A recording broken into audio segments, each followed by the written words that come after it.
week's GeekStorm. It is a wonderful day outside. No, it's awfully cold, and we've had some bad weather, which has given, I think, a lot of people the opportunity to stay in and watch some TV. I know I did. Yes.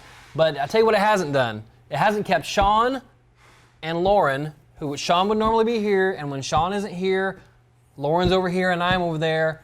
We went deep in the roster this time. I am the replacements. We called for the lefty, and Derek is here today to help me talk about some things, and because we didn't, God forbid, get Mike Dukes back in the screen. We don't want to do that. So, welcome to GeekStorm. We are in downtown Kokomo on Geek Street, as always. We are in beautiful downtown Kokomo. You hesitated on beautiful. When I was giving it emphasis. Oh, I was putting emphasis on the right syllable.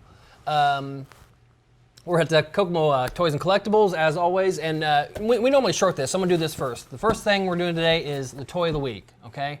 Now, this guy, John Oliver, has a TV show on HBO. Have you seen the TV show on HBO? Yeah. Okay, have you seen this week's? No. Okay, let me tell you something. The first season was awesome. Second season kind of has been just okay, but this was a great episode and touched on some really good topics, and some were very serious topics, but just hitting on all cylinders, talking especially about something we're going to talk about, which is the Academy Awards and some politics and stuff. So if you're not watching John Oliver this week or last week, tonight with John Oliver, you really should. And once you're a fan, you come down to Kokomo Toys and Collectibles and get a $8 pop. I said $8, okay? You get on the internet, it's $10. It is. It's $10. You come here and you mention GeekStorm, you're going to get a 3% discount. There you go. 3% discount. So I just want to understand, I just lost my mic. You were plugging a toy, then you plugged a show, Yeah. then you plugged a store. Right. Fantastic. That's how I do it, okay? We got to pay the bills around here, okay? To cover talent salary. All within like 30 seconds. Talent salary. That's well done. Got to be covered. So that's Wait, there's a salary? as far as you know. All right. So let's get right to it, Derek. Yeah. You're house sitting at I Sean's am. house. Yeah, because they decided to go on vacation. We should call him right now. Oh, We should- we are not going to get an answer. Then we might. First of all, he doesn't answer anyway. Tell me about staying at Sean's house. Staying at Sean's house is odd because I'm now sleeping in their bed, which is just really awkward to me. The worst part about it is that I have two not so tiny immovable furnaces that get into the bed with me. I live by myself. Oh, you do? Yeah, I live by myself normally, and then I don't even have pets. But now I have 300 pounds of dog walking around, and 200 pounds of that likes to get into the bed and sleep. Wow. And it's awful. Just like that. awful. Sean and his lovely wife, Chris, and Lauren and her handsome husband, Nick. Her lovely husband, Nick. They're at Disney World, and it's probably nice and That's what they've warm. been posting, yeah. I think they posted they were getting ready to go into Universal, so we're they not were? going to get a response. Oh, I was going to leave a Your message. call has been forwarded to an automated Let's just leave a voice message messaging for system. Lauren real quick. Yeah, they were wearing their Harry Potter robes, custom Harry Potter robes. One is not available. So, At the tone, please record your message. When you've finished recording, you may hang up or press 1 for more options. All right. That's this really, is just dead air. really complicated. Hey, Lauren, this is Mike. I'm waiting for you to come and record the show with me. I'm here with the whole crew, and you're not here. So Sean's not here. I don't know where he's at. So if you could hurry up and get here to record the show, that'd be great. Thanks. Bye. She's probably on a ride right now, like something to do with Back to the Future, or... When they were posting pictures, they were making potions. Oh, nice. So, Nice. Again, they do not give a crap about what you're About doing. GeekStorm? All right, whatever. I mean, somebody's got to care. I don't know. A couple quick notes before we get into too much today. Some new news came out about... New news. When I say new news, they're both spelled the same. Yes. Not like that. What's that animal? GNU? That's an animal, right? Like in Yes. Africa? A GNU? Yeah, I believe so. I'll take your word on it. Probably plays Gnup Gnup.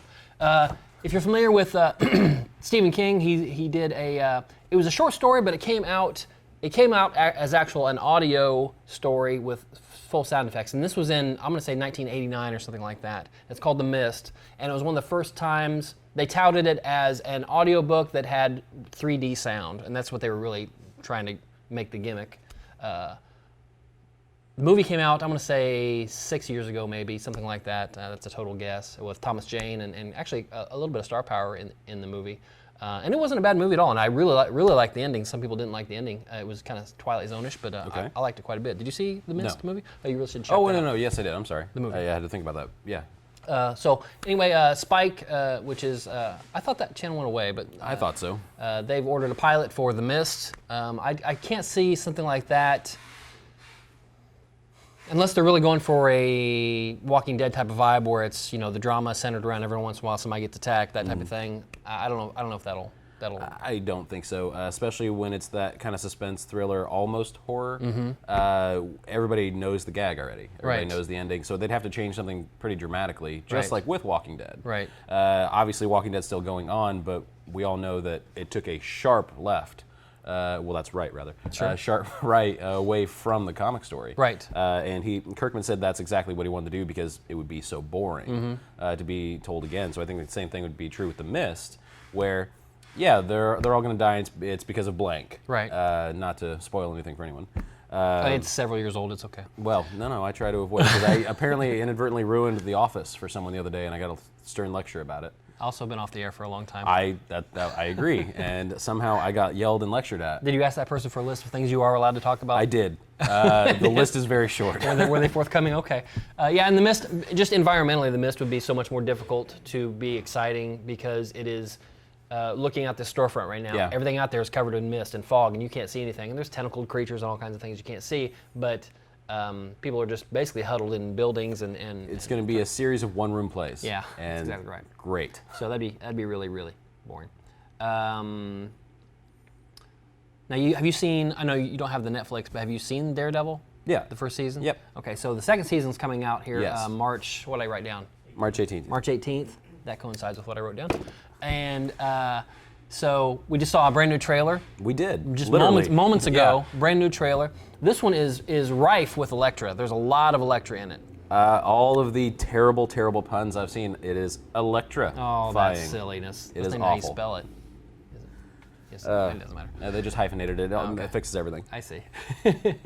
Yeah, it was really good. Probably the best one I've seen so far. So far, they've been very careful how they do the trailers in that they've been like the first one was kind of animated pictures, and second one, then we've seen several quick clips, and previously just a really quick shot of Elektra. This is definitely the most we've seen of her. She's really the star of this particular trailer. Yes, definitely. There was one that was just maybe a month or so ago. It wasn't nearly as long as this one, but it focused solely on the Punisher. Right. And so I was convinced that this season was going to be about Frank Castle and Daredevil going at it. And then, we watched this 2.5-minute trailer.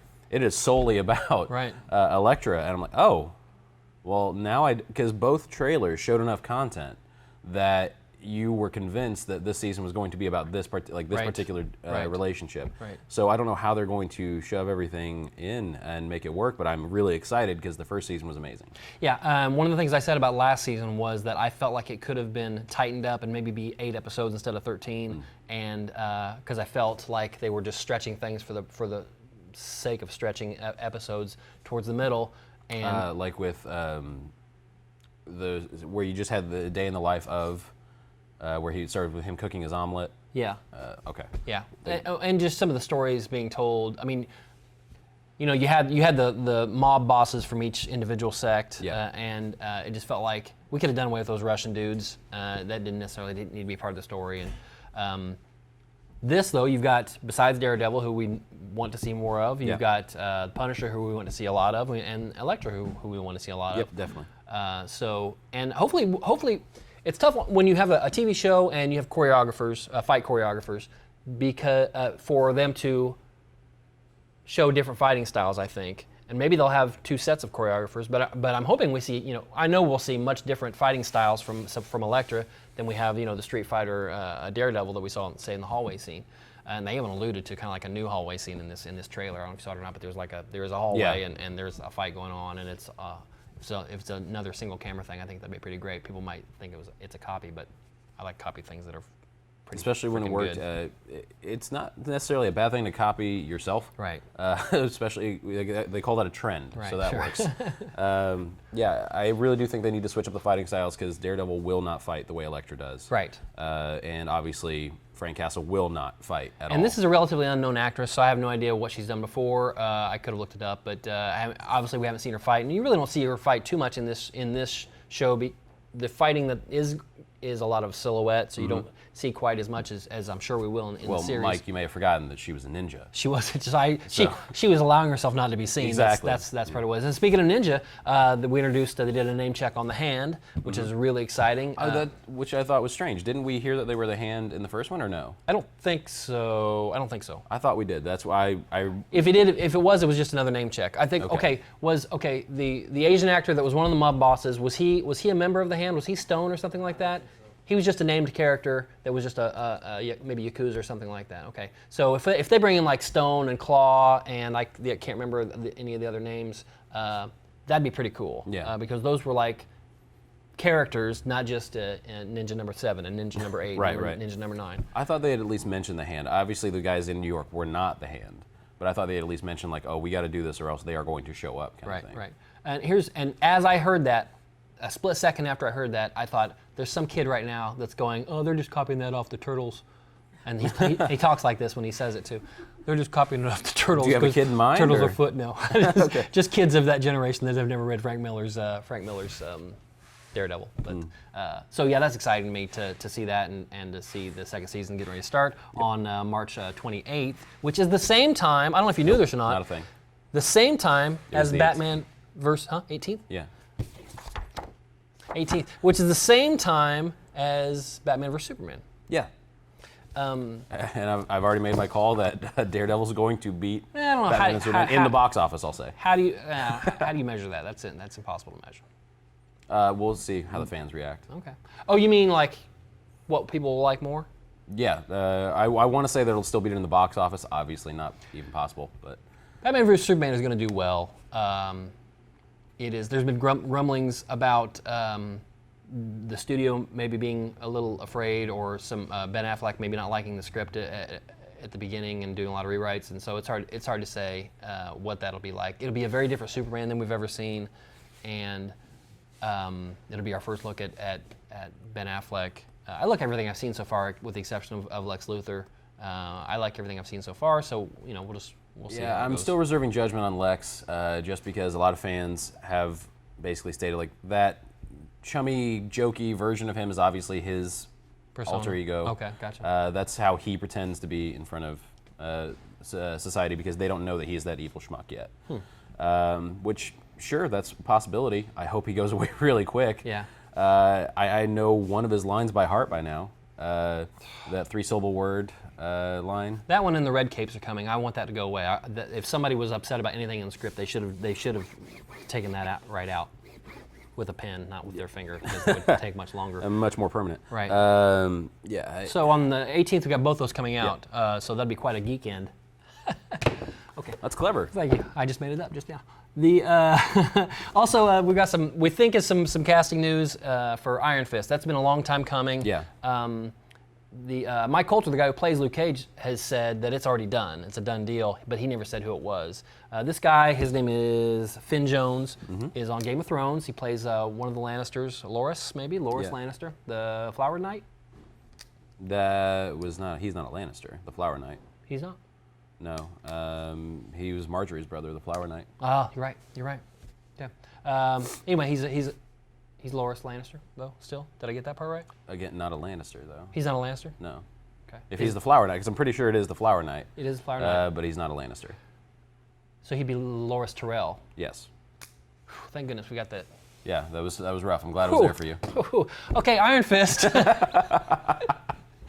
We know who Iron Fist is. Yeah. Davey Rand. And so a lot of controversy there about whether or not they should, because it's a kung fu character, should they cast somebody that's Asian or part Asian or whatever. And this is a very clean-cut case to me of this is a white character, white actor. Yeah. There's no real need to mess with this. Yeah. Nothing wrong with Asian people. Well, it's just we'll see. that we have a few more minutes to go. Let's see. it's just Danny Rand is a Caucasian character. Right. Yeah. So we'll see. He's good in that role. He wouldn't be on Game of Thrones if he wasn't. But we haven't really seen him stretch his legs either. We've seen him, do some side stuff, and certainly seen a lot of his bedroom scenes, but not anything action oriented. I don't think. Right. Except for maybe when he fought Brianna Tarth, and that was about it. Yeah, and he got it handed to him then. We can't trust what Luke Cage is saying because if he did accidentally leak info, Marvel has no problem making casting changes. They've proven that time and time again. Well, all he said was that it was cast. He didn't say who it was. Okay. And whatever source is out there isn't Mike Coulter, but we'll see. We'll see how that goes. One other quick movie thing I wanted to hit real quick before we start talking about Oscars is, okay, Sean and I talked extensively about Deadpool, so we're not going to cover that again. Good. But there is all this rollover of studios coming out with treating rated R like it's the new 3D or something like that. There's apparently going to be a rated R cut of Batman vs Superman on a Blu-ray or a DVD. Another non-news is Wolverine 3. Now that's something they've said for a while that's going to be Old Man Logan. Okay, so that has to be told in rated R. That's one of the most brutal, visceral comics I've ever read, and it's a great story. They won't be able to tell it exactly as it is in the 4 issues from Wolverine, but because of character ownership and movie rights and things like that, it centers mostly around a lot of characters that Fox doesn't have the rights to. But it's a great story, and I can't wait to see something close to that on the screen. Right. And this next thing with the long list of superhero movies that are all going to be rated R now is just going to be really annoying to me because Deadpool was not a rated R movie. It should have been NC-17. The studios oft pushed for that. Mm-hmm. And so when they make these next set of movies that are going to be rated R, people are going to think that there are going to be similar movies to Deadpool, not necessarily in the comedy styles, but as to what's in there. There's no reason to have the strap-on scene in a Batman movie. It's true. That's true. Even if it's Selena Kyle and Batman, there's no reason for it. Right.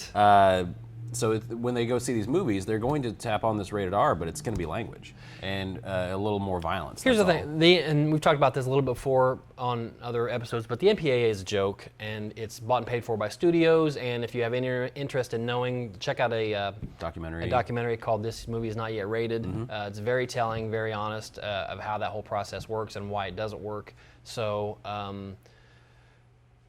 throwing a rated R on something, it could be for language, it could be for nudity, it could be for violence, and all Middle America Bible Belt cares about is nudity, okay? Yeah.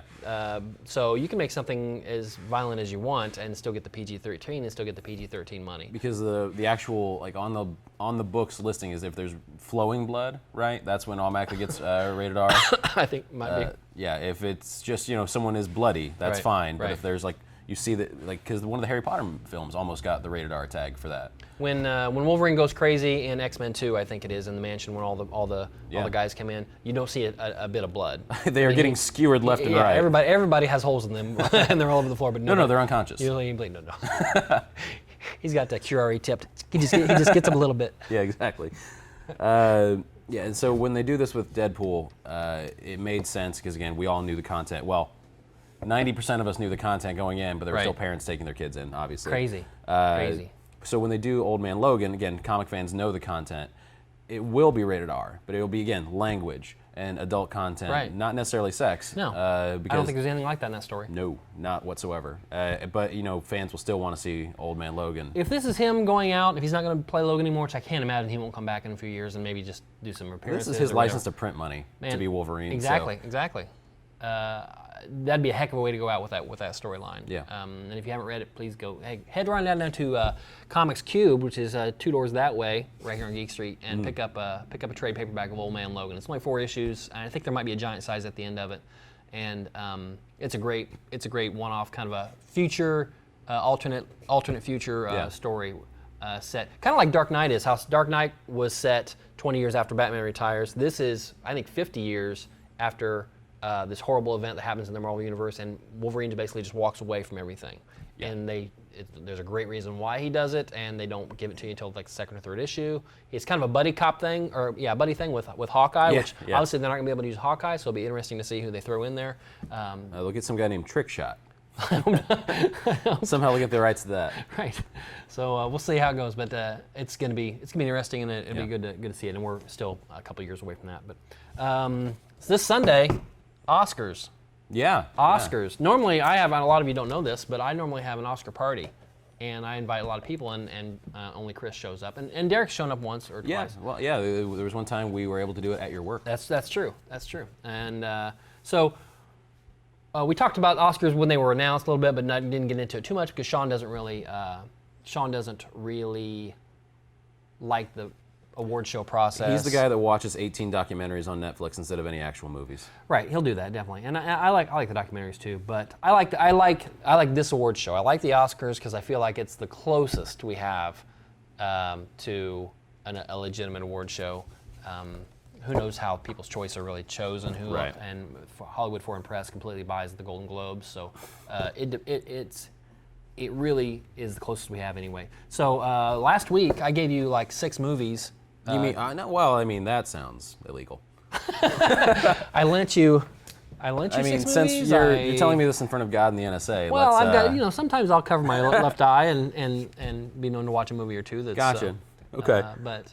Yeah, they're available. They're out there. I have seen all 8 of the Best Picture nominees. Okay. So, it was a good time. So thank you for that. No, you're welcome. Of course. We every year I try to go to AMC's Best Picture Showcase, which you guys have not heard about that. AMC does this where they split it over weekends, or you can sign up for the full weekend. You can see all of the Best Picture nominees back to back to back to back. They give you like an hour for dinner, hour for lunch. Wow. It's good of them. Yeah.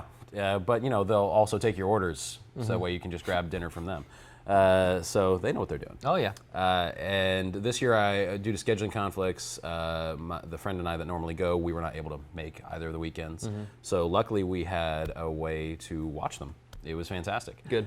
So we just watched them at her place, and took us all weekend, all 3 days of the weekend. Wow. But we were able to get it done. So it was a good time. Do you know who you really want to see for Best Picture? I do. And since we're gonna start with Best Picture and then just go down through some of the smaller categories just in case we're running out of time. But let me say 2 things about the show itself first. One, there's too many awards. There's too many awards that are shown on TV. I know they normally do the technical awards the night before, and they reference. It's really sad to see those clips too. Like 5 people in the audience, they're still super excited. But nobody knows.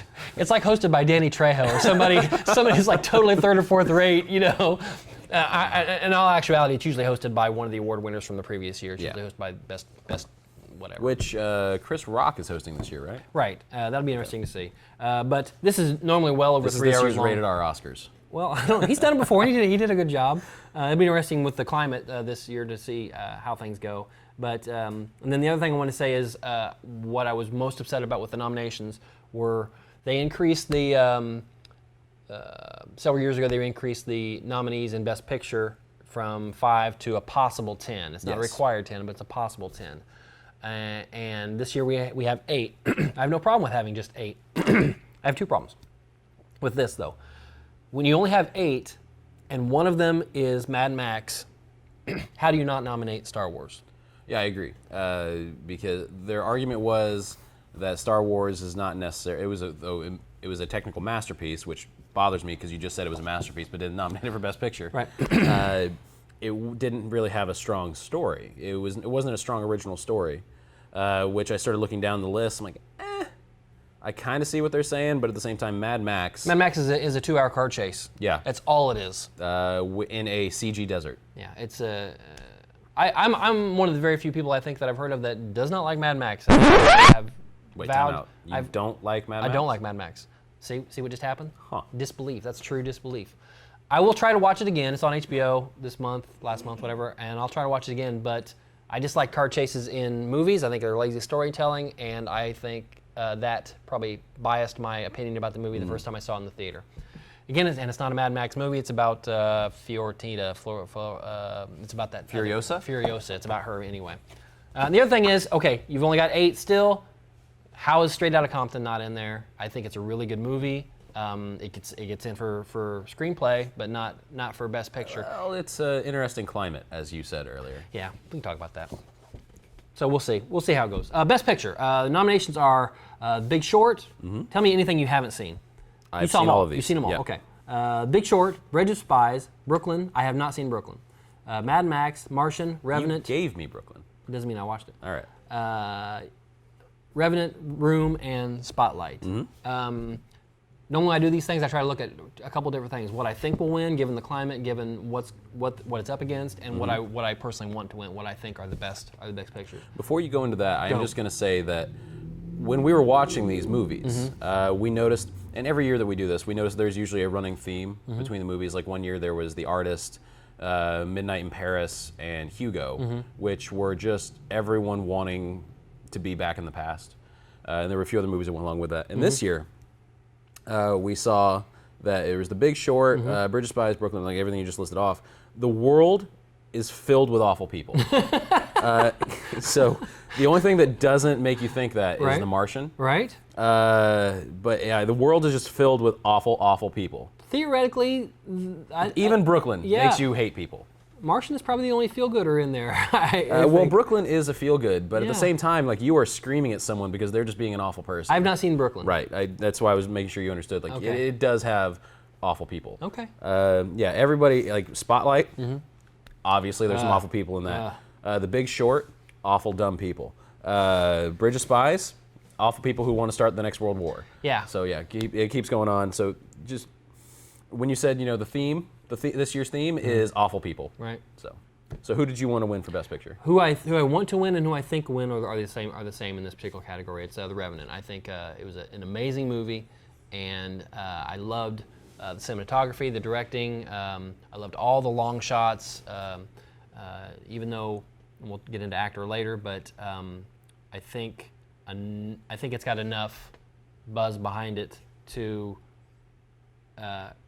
surpass any of these other movies. So I think we'll win, and I want to win on that one. Yeah, I really agree that The Revenant is going to win. There's one other film that I want to win because I prefer that out of all the 8. It was my favorite, and that was actually of all the films, Big Short. Okay. So it's because it took such a really bland and obviously awful, angering topic, Right. And made it interesting. Even when they did, like, not to spoil anything, they brought in 3 different people who weren't in the movie. People yeah, who weren't, actual, like, they brought in. Here's Miley Cyrus to explain exactly what we just talked about. Like, Right. if you don't know what a COD is, Right. this is it. Right. Again, they made that bland topic that makes econ students pass out in their I took chairs. econ twice. And they made it interesting. So it was still fun, even though I was just being reminded of, oh yeah, that's what happened in 2008. I hate everyone. It was still entertaining and fun. Yeah. Where I think Revenant is obviously destroying it when you talk about technicality, it had a better story, Right. and obviously better shot. I like The Big Short quite a bit, but it wasn't my favorite. Probably wasn't even my second or third favorite, but still, it was a good movie. And just for the reasons you said, it took something that was very complicated and tried to dumb it down for the American moviegoer enough and make it entertaining that you could sit through 2 hours anyway. Right. We only have a couple minutes left, so let's just real quick. We'll Okay. just hit director and then the 2 actor and actresses. Best director, I'm going to give both those to The Revenant. Who I think will win and who I want to win. Best actor, Leonardo DiCaprio in The Revenant. That's again the same thing. I think they're going to sweep those 3 categories. I think that Redmayne is actually going to. Well, I think Leo is going to get it. I don't think he should have for this particular film because half the film was him going, and I think he was actually outdone by Tom Hardy in this particular film. A lot of people think that. Now, do I think he deserves it for other films? Yes. So I think they'll probably just cop out and give it to him. For I think he should have got it for Wolf of Wall Street. Yeah, I and agree. I think he'll win this award for Wolf of Wall Street. Exactly, which is odd, but that's how the Oscars work. It is. I think Redmayne should probably win because I've only seen clips from that film. Right. But I think he would have won out. Winning 2 in a row is a thing that happens once in a while, and where somebody gets some momentum, and if somebody doesn't know who to vote for, they might go back to something they did last year. And then lastly, we'll just hit Best Actress. I picked who I think will win is probably Cate Blanchett in Carol. Who I would want to win would be Brie Larson in The Room. Right. And that's mostly because she did a great job, but I think it's going to get overlooked by by every other thing that it's up for. And it was a really, really good movie. I have the exact same feelings on that, and it was just shocking to me when I was watching The Room. One, I didn't know anything it was about. I just knew that she and that boy lived in that room their entire lives. I'm like, oh, all right, why? Found out why. And then it was just shocking to me watching the girl from 21 Jump Street with actual acting chops. My favorite part of this movie was that it dealt with the aftermath of something tragic like that. There's so many times we get into tellings of a true story in a movie, and the crescendo is the end of the story. Yeah, the escape. You don't get to see what happens, how humans deal with the horrible things that happen to them after the fact. So and a good half of this movie deals with that. So I really like it. So if you haven't seen Room, find it and see it. That's about all the time we have. We're not going to go through the entire list. We are going to have another contest though, and next week we will announce the winner for the first contest, which was Deadpool, and we will update you on the second contest, which was last week, which I don't remember what it was, and then I'll give you a new this contest this week is if you can this weekend send the Facebook page your Oscar picks for the main categories that we're going to see, and the best whoever wins the most picks will win something awesome from Sean that I don't know. It'll be not the John Oliver. Which Keys is to the $8. Store? It won't be Keys to the Store. Okay. But something like that. So send your picks in, and Where can they send them to? they can send them to the Facebook page gotcha. of the GeekStorm. We have one. I don't know. Derek's done it. I know we're over time. Derek has a little podcasty thing, not video like this is completely sophisticated. Podcast called Informal Talks. I didn't remember what it was called. And you and Devin, who's been on this show before. Yeah, the ginger. Devin's been on this show a couple times. You've been on this show a couple times. Oh, no. Huh? Nope. You've been invited to this show several times. 3 times. Okay, this is your first appearance? Yes. Wow, so out of 1 out of 3, you're pretty... Yeah. You're not... Okay. Yeah, I usually get a phone call about 10 minutes till, like, where are you? Why are you not here? Oh, crap, I told him I was going to be on the show. Yeah, that happens to me all the time. But maybe one of these days I could be on your show. Just We've asked you, and then you keep telling us the time has passed. That's not true. No, because you did. I want to be on the show next week. All right. Make it happen, Devin. Until next time, Sean will be back. I'm sure we'll talk Disney and Harry Potter and all that, and maybe some Oscar stuff. He won't stop Yeah. when he gets back. Thanks for watching.